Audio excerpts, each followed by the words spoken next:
बच्चों problem number 18 जो है ये हेनरीज लॉ के ऊपर है, हेनरीज कांस्टेंट के ऊपर है, सॉल्युबिलिटी का रिलेशन है। तो मैं फटाफट जल्दी से बता देता हूं, कुछ बातें मैं बोल के बताऊंगा, अगर आपको नहीं आती होंगी तो आप लिख लेना। हेनरीज लॉ बोलता क्या है बेसिकली, तो बच्चों लिक्विड के अंदर कितनी ज्यादा अमाउंट में गैस डिसॉल्व होगी जब हम एक्सटर्नल प्रेशर लगाएंगे, that is called Henry law. मतलब the amount of gas dissolve in a liquid is directly proportional to external pressure in a closed container at constant temperature। क्या है बच्चों, मैं एक बार फटाफट बता देता हूं। एक लिक्विड है, इसके अंदर बच्चों कितनी गैस डिसॉल्व है ना, ये कितनी गैस डिसॉल्व होगी या कितनी गैस डिसॉल्व है कब, एक्सटर्नल प्रेशर पे। External pressure, the amount of gas dissolve in a liquid is directly proportional to external pressure, है ना। क्या है, एक्सटर्नल प्रेशर। ये तो बच्चों कहानी वाली बात हो गई, क्या हो गई, कहानी वाली बात हो गई। अच्छा, प्रेशर के टर्म्स में कहोगे तो P इज इक्वल टू के एच इंटू एक्स। एक्स क्या है, ये मोल फ्रिक्शन है बच्चों, है ना, ये प्रेशर है। क्या है बच्चों, ये प्रेशर है। के एच हेनरीज कांस्टेंट है और के एक्स क्या है, mole fraction of solute. Mole fraction of solute बोल दो तो ज्यादा अच्छा होगा बच्चों, जिसके बारे में, जिस कंपोनेंट के बारे में बताया गया उसके बारे में बात करते हैं। अच्छा, हेनरीज लॉ की और रॉल्ड्स लॉ की सिमिलैरिटीज पूछ सकता है कभी कभार, तो बच्चों यहां पर देखना, वहां पर P इज इक्वल टू क्या होता है, P is equal to P nought A और कई ए। वहां पर देखो ये रॉल्ड्स लॉ है ना, partial pressure of a component is directly proportional to mole fraction and initial vapour pressure. ये इनिशियल वेपर प्रेशर है। क्या है बच्चों, इनिशियल वेपर प्रेशर। तो दोनों की सिमिलैरिटी ये है कि दोनों मोल फ्रैक्शन का डायरेक्टली प्रोपोर्शनल है, और दोनों की डिसिमिलैरिटी ये है कि एक है किसके, इनिशियल वेपर प्रेशर के, और एक है हेनरीज कांस्टेंट के इक्वल। तो बच्चों ये तो रॉल्ड्स लॉ और हेनरीज लॉ में थोड़ी सी कहानी बन गई। अच्छा, रॉल्ड्स लॉ और हेनरी लॉ में, हेनरी लॉ किसके लिए वैलिड नहीं होता है, तो रिएक्टिव चीजों के लिए वैलिड नहीं होता है। ये तो एक थोड़ी सी बात बतानी थी मुझे, ये मैंने बता दी। अच्छा, एप्लीकेशन में पता है आपको, एनॉक्सिया होता है, एडेमा होता है, चलो उसको भी थोड़ा डिस्कस कर ही लेते हैं, बोला है तो हेनरीज लॉ के एप्लीकेशन में बड़ा क्या होता है, और पहले तो एक हो गया आपका बेंड्स, है ना, बेंड्स हो गई, नाइट्रोजन बबल्स की वजह से, N2 बबल्स की वजह से बच्चों हो जाता है ये। इसको प्रिवेंट करने के लिए हीलियम को यूज करते हैं 11.6 के आसपास, 11.2 भी लिखा हो सकता है, 11 से ऊपर ऑप्शन में होना चाहिए। हीलियम क्यों यूज करते हैं, नॉन रिएक्टिव होती है बच्चों, है ना, नॉन रिएक्टिव होती है और इनर्ट होती है। तो एक तो ये हो गया। अगला होता है बच्चों एनॉक्सिया। एनॉक्सिया किसकी वजह से होता है, लो पार्शियल प्रेशर ऑफ ऑक्सीजन की वजह से होता है, लो पार्शियल प्रेशर ऑफ ऑक्सीजन की वजह से होता है ना, प्रेशर ऑफ ऑक्सीजन की वजह से होता है। और एक कार्बन डाइऑक्साइड बच्चों सोडा वाटर बोतल के अंदर होता है। एक होता है एडेमा।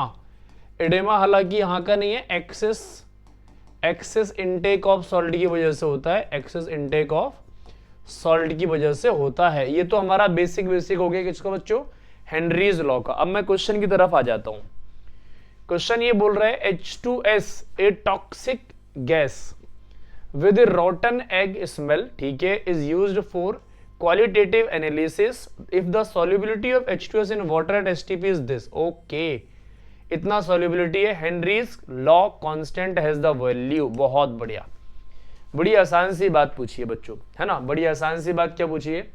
अच्छा, सॉल्युबिलिटी में ना यहाँ पे मोलैलिटी दे रखा है, क्या दे रखा है बच्चों, मोलैलिटी।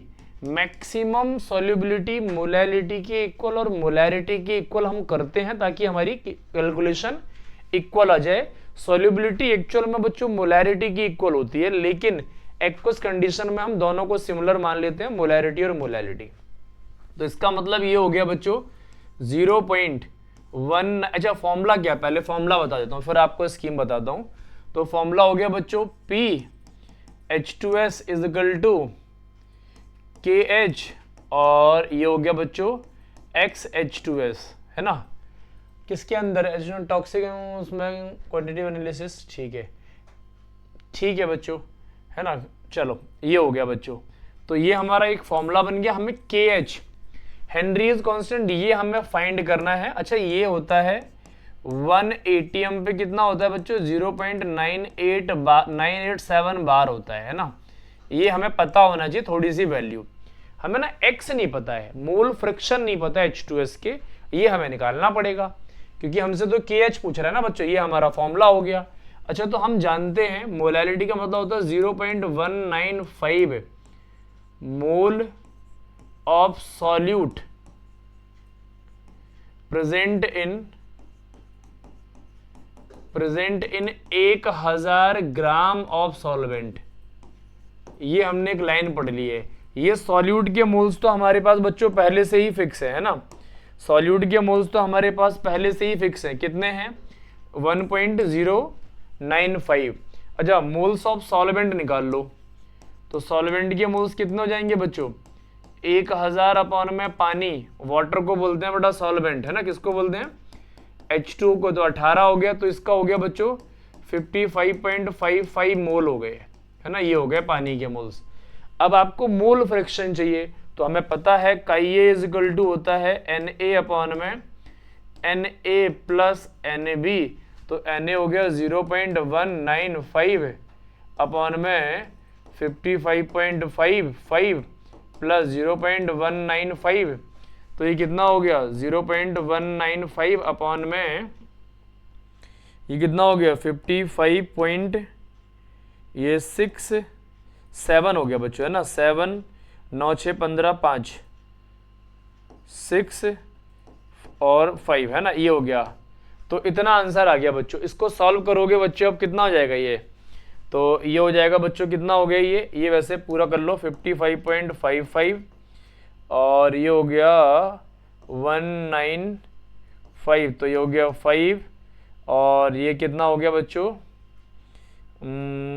14 5 6 7 है ना, तो ये 55.75 हो गया है ना बच्चों, ये हो गया। अब इसको इसमें डिवाइड कर देना, क्या कर देना बच्चों, यहाँ से इसके मोल फ्रैक्शन निकाल लेने, 3 जीरो से 3 जीरो हट जाएगा, तो ये हो गया कितना बच्चों, इसको मैं रफली सॉल्व करके बता देता हूँ आपको, वैसे तो मुझे पता है लेकिन आपके सामने कर देता हूँ मैं। 55745 और ये हो गया 195, अब 0 0 0 0 0, तो कितना हो गया बच्चों 3 जीरो हो गया है ना।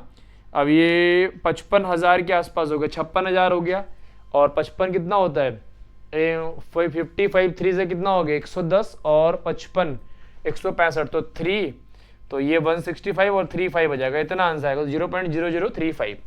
तो ये आंसर आएगा बच्चों, ये तो मुझे पता है, आप एक बार जरूर कैलकुलेट करना 0.0035। ये आ गया आपका मोल फ्रैक्शन। क्या आ गया, ये आपका आ गया मोल फ्रैक्शन। अच्छा अब इस मोल फ्रैक्शन को इसमें पुट कर दो, तो किस में पुट कर दो, इसको मैं मिटा देता हूं, तो ये हो जाएगा आपका 0.987 अपॉन में 0.0035 इज इक्वल टू KH। अब यहाँ 3 जीरो है, यहाँ 4 जीरो है, यहाँ 1 जीरो और बढ़ा दो, तो हो जाएगा 9870 अपॉन में 35 इज इक्वल टू KH। अब ये 3 से कर दोगे डिवाइड तो 105 हो जाएगा, तो 2 से 3 से तो थोड़ा कम ही रहेगा, तो ये वाला ऑप्शन हो नहीं सकता है ना, 300 से थोड़ा सा कम होगा बच्चों, तो ये 282 के आसपास चला जाएगा। एक बार आप सॉल्व जरूर कर लेंगे, समझ लेंगे, सीख लेंगे, तब हम आगे बढ़ेंगे बच्चों। तो ये हेनरीज लॉ के ऊपर एक अच्छी प्रॉब्लम है, थ्योरेटिकल बातें हम कर चुके हैं। अब अगली प्रॉब्लम देखो, एक ये है बच्चों, प्रॉब्लम क्या है, ग्राफ के ऊपर प्रॉब्लम पूछी जाती है। तो ये रहा the variation of solubility of 4 different gases, ठीक है। इधर बच्चों ये सोल्यूबिलिटी का है ना, इधर सोल्यूबिलिटी है, इस साइड सोल्यूबिलिटी है, इस साइड प्रेशर है। अच्छा हम जानते हैं P इज इक्वल टू या P is equal to KH into x होता है ना, तो P is equal to KH into x होता है। अब PA is equal to KH into x A बोल दूंगा है ना, तो ये क्या बन जाएगा PA अपॉन में KH is equal to chi ए हो जाएगा, तो PA अपॉन में 1 अपॉन में KH कर देता हूँ, 1 अपॉन में KH is directly proportional to chi A, तो यहाँ पर इन दोनों का डायरेक्टली प्रोपोर्शनल का रिलेशन है, मतलब प्रेशर इनवर्सली प्रोपोर्शनल टू, या फिर बोल सकते हो इनवर्सली प्रोपोर्शनल होता है सॉल्युबिलिटी के। तो क्या बोल रहा है, the variation of solubility of 4 different gases 1 2 3 4, ठीक है, 1 2 3 और 4, solvent with the pressure at constant temperature, with pressure at constant temperature, so the highest Henry's constant, बेटा KH inversely proportional to solubility होता है, क्योंकि यहाँ से ग्राफ बन गया, देखो ये रहा, तो KH inversely proportional to solubility होता है, इसको लिख सकते हो क्या बच्चों, solubility, तो pH inversely proportional to solubility है, तो हाईएस्ट हेनरीज कांस्टेंट किसका बोलेगा, जिसका सबसे डिक्रीजिंग फॉर्म में होगा, तो बच्चों ये हो जाएगा हाईएस्ट हेनरी कांस्टेंट, इनवर्स का रिलेशन है, ये हो जाएगा हाईएस्ट और ये हो जाएगा लोएस्ट, ये क्या हो जाएगा बच्चों, लोएस्ट। तो pH inversely proportional to solubility होता है, हेनरीज कांस्टेंट के इनवर्स में चीजें चलती हैं बच्चों, किसमें चलती हैं, इनवर्स में चीजें चलती हैं। अगला क्वेश्चन ये एक और है बच्चों, the solubility curve of Na2SO4.10H2 in water with temperature is given, the correct statement. हमें बच्चों पता है, क्या पता है, टेम्परेचर बढ़ाते हैं तो सॉल्युबिलिटी बढ़ती है, इसका मतलब ये इंडो हो गया, और इंडो का मतलब हो गया अपवर्ड स्लोप, कैसा हो गया, अपवर्ड स्लोप हो गया, तो इसका मतलब पहले यहां से यहां बढ़ाओगे तो ये इंडो हो जाएगा, और अगर टेम्परेचर बढ़ाया आपने और अगर सॉल्युबिलिटी डिक्रीज कर गई, इसका मतलब ये एक्सोथर्मिक है, डाउनवर्ड स्लोप, तो ये वाला कैसा जाएगा, डाउनवर्ड स्लोप, ये एक्सो का है और ये इंडो का है, तो अपवर्ड स्लोप इंडो और डाउनवर्ड स्लोप एक्सो। तो क्वेश्चन पढ़ लो, पहला होना चाहिए इंडो, तो पहला वाला तो नहीं हो सकता, तो सॉल्यूशन प्रोसेस एंडोथर्मिक टिल इतना एंड देन एक्सोथर्मिक, हाँ ठीक है भैया, पहला इंडो होगा और उसके बाद एक्सो हो जाएगा, तो पहले स्लोप इंडो का होना चाहिए, देन स्लोप एक्सो का होना चाहिए। एक मैं की बात और बता देता हूं, गैसेस की सॉल्युबिलिटी लिक्विड के अंदर हमेशा एक्सोथर्मिक होती है, किसका, solubility of gases in liquid is always exo होनी चाहिए, गैसेस की सॉल्युबिलिटी लिक्विड के अंदर हमेशा कैसी होनी चाहिए, एक्सोथर्मिक होनी चाहिए। तो ये बच्चों हमारा क्वेश्चन था हेनरीज लॉ के ऊपर। अच्छा लगा होगा क्वेश्चन, बढ़िया प्रॉब्लम थी, इजी प्रॉब्लम थी, समझने वाली प्रॉब्लम थी। इस टाइप की प्रॉब्लम बच्चों नीट के पॉइंट ऑफ व्यू के हिसाब से मोस्ट इंपॉर्टेंट है, तो ऐसी प्रॉब्लम्स को आप लोग संभाल के रखें बच्चों। बाकी मिलते हैं आपसे नेक्स्ट प्रॉब्लम में नेक्स्ट कॉन्सेप्ट के साथ, तब तक अपना मन लगाकर पढ़ते रहो और ध्यान से समझो।